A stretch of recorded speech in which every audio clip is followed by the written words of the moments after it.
एक वैज्ञानिक की वजह से हमारा देश भारत आज दशकों पीछे चला गया है। जी हाँ, दशकों पीछे चला गया है।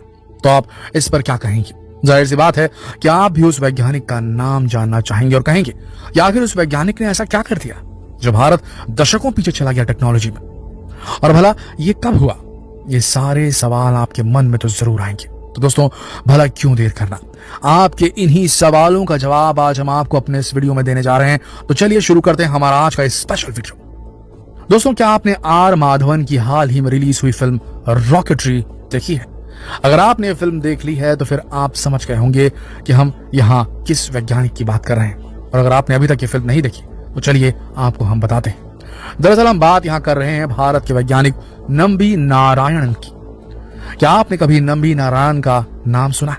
वैसे आपको बता दें कि नंबी नारायणन का नाम भारत के बहुत ही कम लोग जानते होंगे, लेकिन नंबी नारायण भारत का एक ऐसा इतिहास है जिसने भारत को आसमान की ऊंचाई तक पहुंचाने में अपना अहम योगदान दिया। अब नंबी नारायण की वजह से क्यों भारत दशकों पीछे चला गया, इसे जानने के लिए हमें जरा फ्लैशबैक में जाना होगा। तो दोस्तों, नंबी नारायणन इसरो वैज्ञानिक और एरोस्पेस इंजीनियर है। नंबी दुनिया के इकलौते ऐसे अंतरिक्ष वैज्ञानिक है जिन्होंने ऐसा स्पेस इंजन बनाया जो आज तक एक भी लॉन्चिंग में फेल नहीं हुआ है।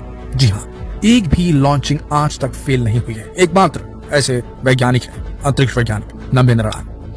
इस इंजन का नाम उन्होंने अपने मार्गदर्शक और महान वैज्ञानिक विक्रम साराभाई के नाम पर रखा था।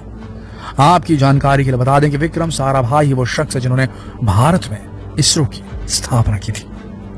साल 1994 में केरल पुलिस ने नंबी नारायणन को देशद्रोह के केस में गिरफ्तार कर लिया, और यहीं से शुरू होती है नंबी नारायणन के जीवन में आए भूचाल की कहानी, या फिर यूं कहें बस यहीं से इंडिया दशकों पीछे चला गया। दोस्तों, वो कैसे? सुनिए। सोचिए, देश के इतने बड़े वैज्ञानिक को जब देशद्रोह के मामले में गिरफ्तार किया गया हो, तब पूरे देश में क्या माहौल बना होगा। चारों तरफ अफरा तफरी थी। देश की मीडिया तो जैसे सारी दुनिया की खबरें छोड़कर बस नंबी नारायणन केस को ही खंगालने में रखा। जब नारायणन को देशद्रोह के मामले में गिरफ्तार किया गया था, उस वक्त उनके साथ एक और दूसरे वैज्ञानिक डी शशि कुमारन को भी इस केस में गिरफ्तार किया गया। इन दोनों वैज्ञानिकों पर आरोप था कि इन्होंने इसरो में काम करने के दौरान इंडियन स्पेस प्रोग्राम से जुड़ी सीक्रेट जानकारियां लीक की है। आरोप ये थे कि उन्होंने मालदीव की 2 महिलाओं मरियम राशिदा और फौजिया हसन को अंतरिक्ष अनुसंधान के गुप्त दस्तावेज लीक किए हैं, और महिलाओं ने इसरो के रॉकेट इंजनों की इन जानकारियों को पाकिस्तान को बेच दिया था।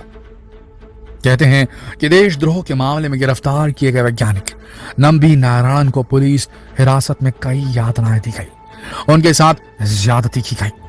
वैसे तो ये मामला कुछ सालों तक कोर्ट में चला। वहीं जब इस मामले को सीबीआई को सौंप दिया गया, तब साल 1996 में सीबीआई ने नंबी नारायणन को देशद्रोह के मामले में क्लीन चिट दी थी। सीबीआई ने अपनी जांच में बताया कि भारत की स्पेस एजेंसी के प्रोग्रामों को नष्ट करने के लिए नंबी नारायणन को झूठे आरोपों में फंसाया गया था। आपको बता दें कि वैज्ञानिक नंबी नारायणन को गिरफ्तार किए जाने के लगभग 24 साल बाद 14 सितंबर 2018 को सुप्रीम कोर्ट ने एक ऐतिहासिक फैसला सुनाया। सुप्रीम कोर्ट ने भी उन्हें बेकसूर बताया और केरल सरकार को उत्पीड़न करने के लिए मुआवजा देने तक को कह डाला। लेकिन इसके बाद अपनी बेगुनाही साबित करने के लिए नंबी नारायण ने एक लंबी कानूनी लड़ाई लड़ी। उन्होंने उनके खिलाफ षड्यंत्र रचने वाले सभी लोगों पर मुकदमा दायर किया। इस दौरान वो इस लड़ाई को सुप्रीम कोर्ट तक लेकर गए, और अप्रैल 2021 में सुप्रीम कोर्ट ने नंबी नारायण पर रचे गए इस साजिश की सीबीआई जांच करने के भी आदेश दिए थे। दोस्तों, नंबी नारायण देश के सबसे होनहार अंतरिक्ष वैज्ञानिकों में से एक है।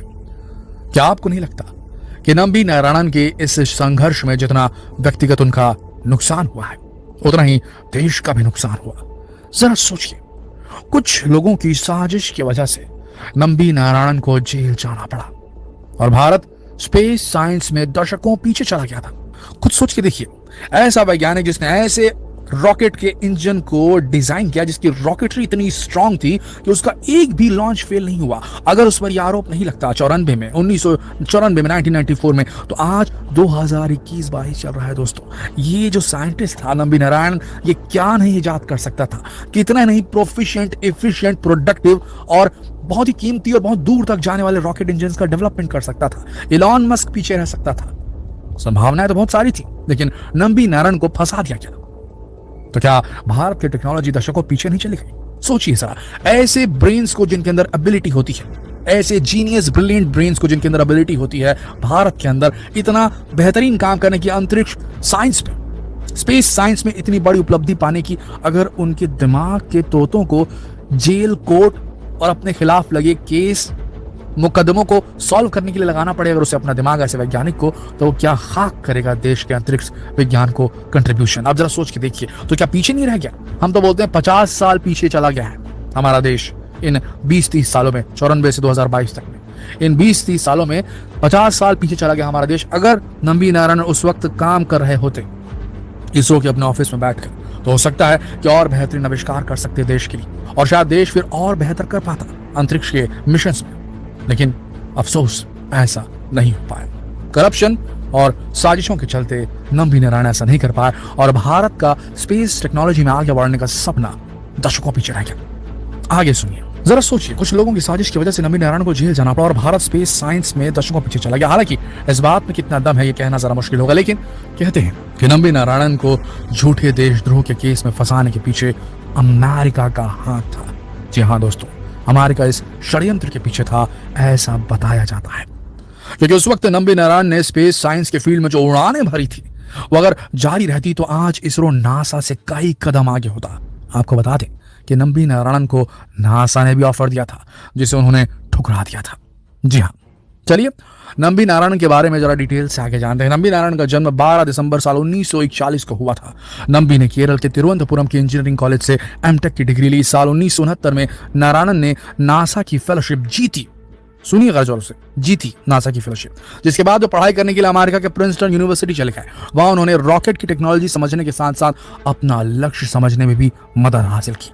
नंबी नारायण को नासा की तरफ से भी ऑफर मिली, लेकिन नंबी नारायण को उस वक्त तक ये समझ आ चुका था कि उन्हें अपने देश के लिए कुछ करना है। इसीलिए भारत लौटने के बाद नंबी नारायण ने इसरो में काम करना शुरू किया।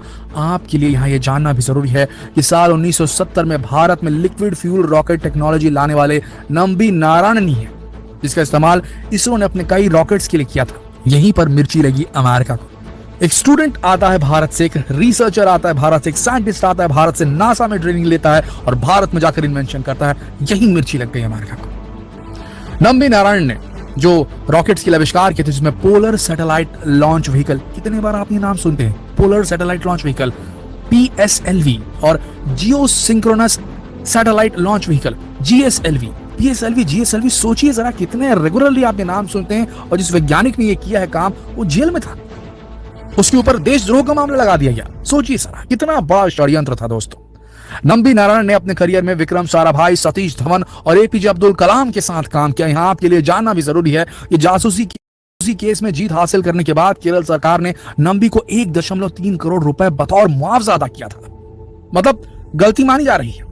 और साल 2019 में नारायण को सरकार ने पद्म भूषण पुरस्कार से भी नवाजा। पहले टॉर्चर किया गया, जब पकड़ा गया उन्हें ज्यादतियां की गई उनके साथ, और अब पद्म भूषण मिल रहा है।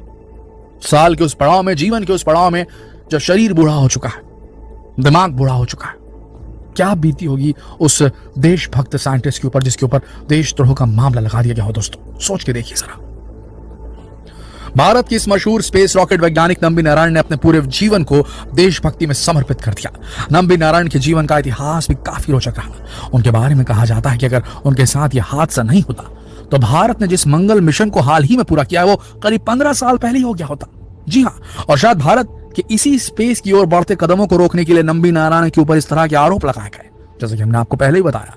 एक कुछ जानकारों की माने तो यह भी कहा जाता है कि नंबी नारायण ने नासा का ऑफर लेने से इनकार कर दिया था, जिसके बाद अमेरिका के इशारों पर उन्हें फंसा दिया गया। और ये पूरा मामला भारत के स्पेस सैटेलाइट को खत्म करने का था, मिशन का, स्पेस सैटेलाइट मिशन को खत्म करने के लिए था। अमेरिका को इस बात का डर था कहीं भारत स्पेस के क्षेत्र में आत्मनिर्भर न बन जाए, अमेरिका से आगे न निकल जाए। यह है सुपर पावर कंट्री। इसे कहते हैं विश्व शक्ति, जो छोटे देशों को दबाता है, अपने से कमजोर देशों को दबाता है। सोचिए जरा। अब नंबी नारायण पर बनी फिल्म की बात करें तो दरअसल 3 साल पहले अभिनेता आर माधवन ने जब नंबी नारायण के बारे में पढ़ा तो इससे बहुत ज्यादा प्रभावित हुए, जिसके बाद उन्होंने केरल जाकर नंबी नारायण से मुलाकात की। आर माधवन ने उनके साथ रहकर खुद ही film rocketry the Nambi effect की कहानी भी लिखी। आपको बता दें कि इस फिल्म में नंबी नारायण की जिंदगी से जुड़ी ऐसी तमाम रोचक घटनाएं हैं जिन्हें देखकर आप भी दंग रह जाएंगे। इस वीडियो में दी गई जानकारी सब कुछ इंटरनेट से ली जरूर गई है दोस्तों, लेकिन आपके दिल में बात होनी चाहिए। इतने सारे तथ्यों को जानने के बाद कहीं से भी आपको लगता है कि नंबी नारायण कभी भी जीवन के किसी भी पड़ाव में, चाहे 94 हो चाहे उसके पहले हो, क्या यह आदमी देशद्रोही हो सकता है? और ऐसे ब्रेन्स को जो देश को आगे बढ़ावा दे सकते हैं, उनके साथ कैसा होना चाहिए? बताइए जरा, क्या सही हुआ नंबी नारायण के साथ? कमेंट सेक्शन आप सबके लिए खुला हुआ है, क्योंकि हमारे देश में अगर ऐसे ब्रेन्स के साथ ऐसा होगा, ऐसे डेवलप्ड दिमागों के साथ, ऐसी डेवलप्ड चेतनाओं के साथ ऐसा अगर होगा तो देश आगे कैसे बढ़ेगा दोस्तों? आप ही बताइएगा। ये सवाल अपने मित्रों से पूछने के लिए, अपने रिश्तेदारों से पूछने के लिए इस वीडियो को शेयर जरूर कीजिए, ताकि वो भी ये वीडियो देखें और अपने विचार कमेंट सेक्शन में प्रकट कर सकें। फिर मिलते हैं एक और विचारोत्तेजक वीडियो में, तब तक के लिए आप सबका इस वीडियो के अंत तक बने रहने के लिए दिल से धन्यवाद।